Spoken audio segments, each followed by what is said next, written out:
मैं उदय सिंह हूँ, वही उदय सिंह जिसने मेवाड़ वंश का फिर से उदय किया। मैं वही हूँ जिसके लिए माँ पन्नाधाय ने अपने बेटे चंदन की बलि देकर मेरी रक्षा की। मैं उसी हिंदू शासक राणा सांगा का सबसे छोटा बेटा हूँ जिसने मुगलों के खिलाफ युद्ध लड़ा। तन पर 80 घाव होने के बावजूद भी मूंछों पर ताव देकर युद्ध भूमि में कूद पड़े। मुझे महाराणा प्रताप के पिता होने का गौरव भी प्राप्त है, जिन्होंने स्वाभिमान के लिए जंगल जंगल भटके पर मुगलों से अधीनता स्वीकार नहीं की। मैं कलयुगी कही जाने वाली राधा मीरा का देवर हूँ, जिसके पति मेरे सबसे बड़े भाई भोजराज थे। मुझे जयमल राठौर, कल्लाजी राठौर और पत्ता चुंडावत जैसे वीरों का साथ मिला, जिनकी बहादुरी के किस्से सदियों तक सुनाए जाएंगे।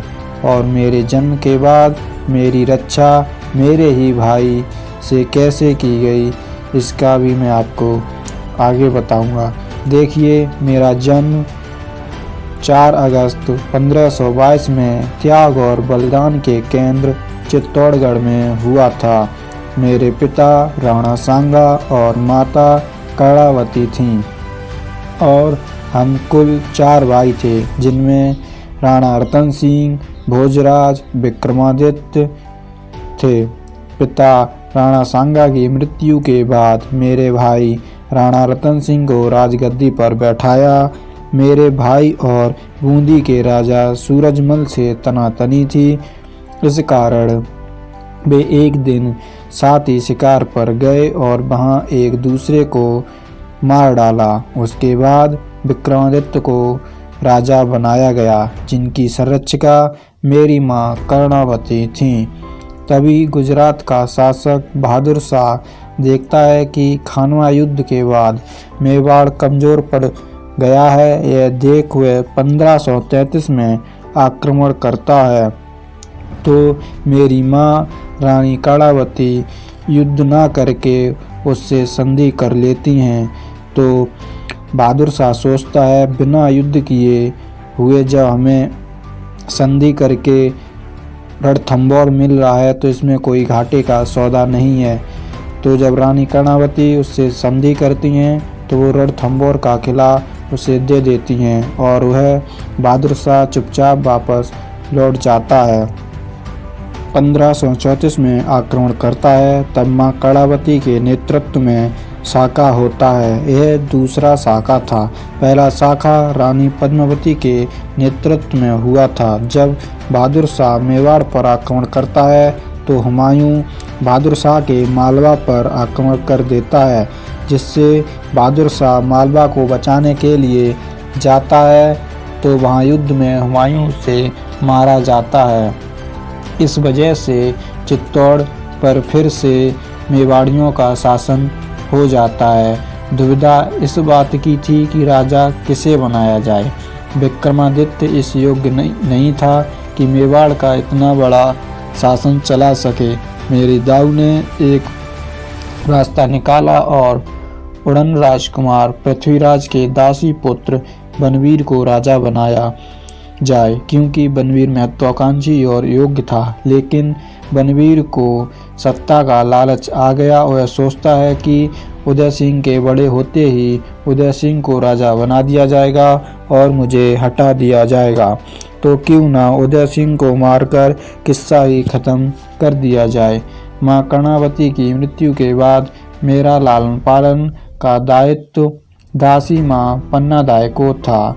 उधर बनवीर विक्रमादित्य को मौत के घाट उतार देता है और मुझे मारने के लिए आता है। तो इसकी खबर माँ पन्नाधाय को मिल जाती है, तो वो मेरे पलंग पर अपने बेटे चंदन को सुला देती हैं और मुझे एक डलिया में पत्तलों से ढककर अपने विश्वसनीय सेवक के साथ सुरक्षित स्थान पर पहुंचवा देती हैं। उधर खून से लथपथ तलवार को पकड़े बनवीर आता है और पन्नाधाय से पूछता है, उदय सिंह कहाँ है। तो माँ पन्नाधाय अपने बेटे की ओर इशारा कर देती हैं और बनवीर उदय सिंह समझकर पन्नाधाय के आंखों के सामने मार डालता है और पन्नाधाय चुपचाप खड़ी रहती हैं, जिससे बनवीर को शक न हो। बनवीर के जाने के बाद पन्नाधाय ने अपने बेटे चंदन को चूमा और अंतिम संस्कार के लिए दे दिया। माँ पन्नाधाय मुझे लेकर इधर उधर भटकती रहीं, कोई आश्रय देने को तैयार नहीं था। फिर मुझे कुंभलगढ़ किले में आश्रय मिला, उसी में मेरा राजतिलक किया गया। तब मेरी उम्र 13 वर्ष थी। कुछ समय बाद मेरा विवाह हुआ। पहली पत्नी जयवंताबाई, जिनसे हमें 9 मई 1540 को एक पुत्र की प्राप्ति हुई, जो बाद में महाराणा प्रताप कहलाए और मुझे गौरवान्वित भी करवाया। और मेरी कुल 7 रानियां थीं, उनसे हमें 24 पुत्र प्राप्त हुए और 2 पुत्री। मैंने मेवाड़ी सरदारों और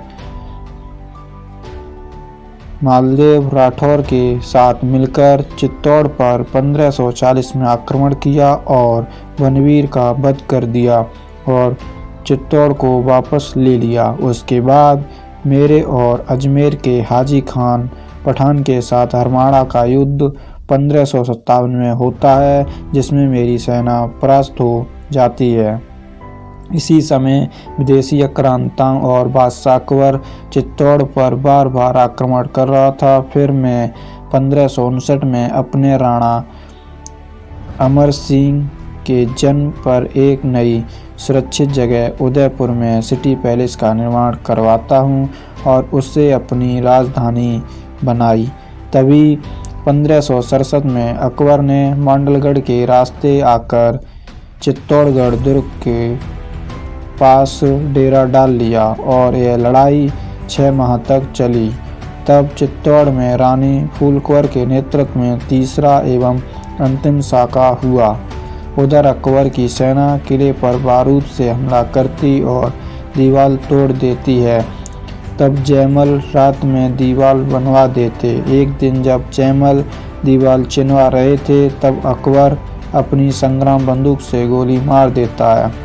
यह गोली जयमल के पैर में लगती है और दूसरे दिन किले के द्वार खोलकर जयमल, पत्ता और कल्लाजी राठौर युद्ध लड़ते हैं। इस युद्ध में जयमल, कल्लाजी राठौर और पत्ता चुंडावत बहुत ही बहादुरी से युद्ध करते हैं और वीरगति को प्राप्त हो जाते हैं। दोस्तों, यह मेरा पूरा इतिहास था। जयमल, पत्ता और कल्लाजी राठौर के बलिदान का मेवाड़ हमेशा आभारी रहेगा और उस माँ पन्नाधाय ने जो अपने आँखों के तारे अपने बेटे चंदन की बलि देकर सिसोदिया राजवंश के सूरज को बनाए रखा, ऐसी माँ पन्नाधाय का मेवाड़ हमेशा ऋणी रहेगा। दोस्तों, वीडियो कैसी लगी कमेंट में ज़रूर बताएं और चैनल पर नए हों तो चैनल को सब्सक्राइब करें। मिलते हैं नेक्स्ट वीडियो में, तब तक के लिए जय हिंद दोस्तों।